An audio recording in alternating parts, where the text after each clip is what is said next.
The woman suing Donald Trump for battery and defamation are calling on more witnesses to bolster her case. E. Jean Carroll says Donald Trump raped her at a department store back in the 90s and lied about it. Trump has denied those allegations. And yesterday, Carroll's longtime friend, Lisa Birnbach, told jurors that Carroll called her within minutes after the alleged attack.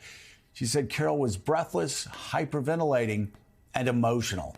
Retired stockbroker Jessica Leeds also took the stand yesterday, and she testified that Trump assaulted her on an airplane in the late 1970s. Leeds told jurors that the two spoke briefly and then, quote, out of the blue, he decided to kiss me and grope me like he had 70 zillion hands. Leeds went public with her allegations in 2016, and Trump denied it, telling a crowd at a rally, quote, she would not be my first choice. The trial is set to resume today, and we now know that Donald Trump will not take the stand. His lawyers notified the judge of that decision yesterday. Carroll's lawyers, however, are expected to play some of Trump's taped deposition for the jury later this week. Let's bring in right now a member of the New York Times editorial board, Mara Gay. And so, Mara, we learned over the past couple of days that Donald Trump was not going to be possibly attending Republican presidential debates. Now we are hearing that he's not even going to attend a civil trial where he is being accused of rape.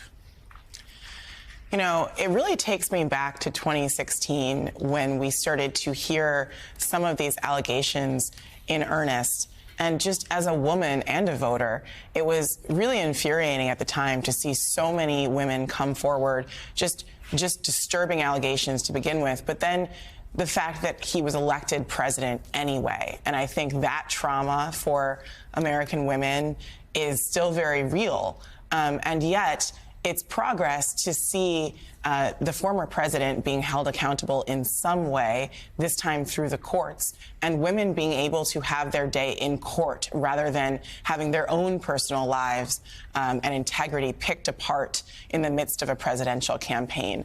So I have mixed feelings about it. I'm sure a lot of voters will. But as we get more details, and the details are really hard to hear, I think it's going to remind us that this is not a normal presidential candidate. This is not a normal campaign. And I think we don't want to lose sight of that. We don't want to normalize his candidacy. And we've all seen that this is not a normal presidential candidate, and we don't want to go back to that. I think that's clear. And hopefully these women can see some justice. And Trump's lawyers, the defenses they are using are straight out of, I'm sorry, the bad old days, the 1970s. I saw some skit a while back where you had women interviewing a man. It was a British comedy skit. The man came in and he was complaining about being assaulted and them taking the wallet. And so the women started asking the men questions that often rape victims are asked. And they start by going, well, why are you're dressed like you're really rich? Weren't you asking for it? Mm-hmm. And then they said, did you yell?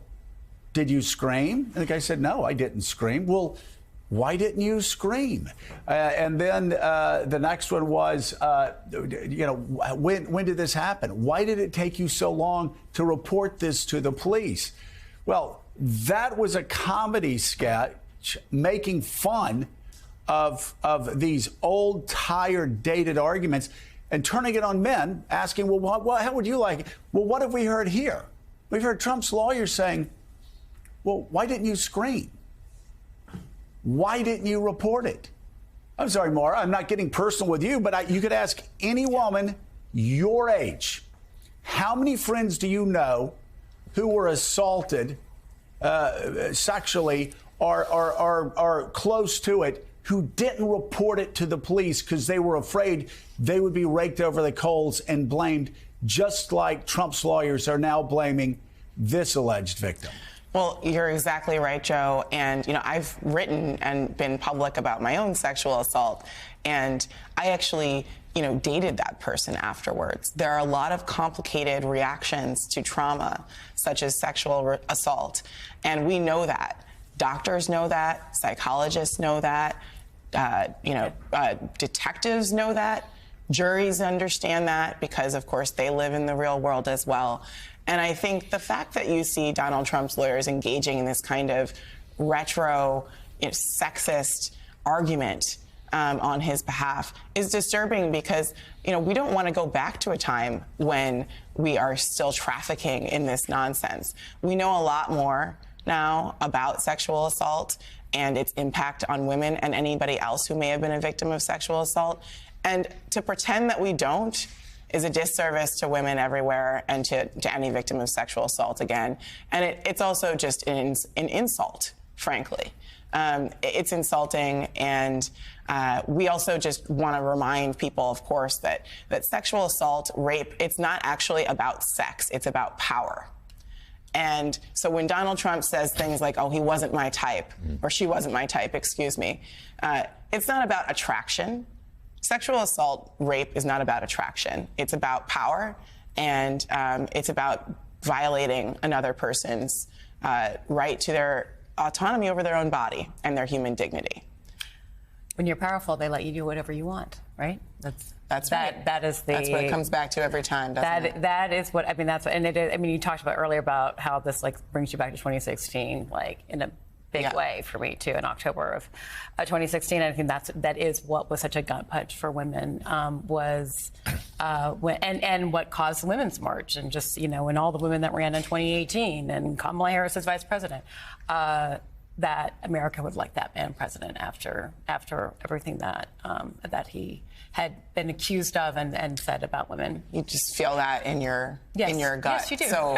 So we told our stories, and either people didn't believe us or didn't care. It didn't matter. But do you think that this is bringing focus back on Trump, which is good? Do you have a sense that it's impacting, that the trial is bringing, that other women are stepping forward? Because, I know that that states after Me Too started to pass laws that extended the period of time in which you can bring these charges, or at least in civil courts. Do you see it happening elsewhere? We haven't seen that yet. Politically, the most interesting thing to me here is that this is happening against the backdrop of women's rights and abortion rights under assault. And the connection, I think, for the Republican Party politically is going to be quite devastating, I predict, in the coming months, and really impossible for women to ignore.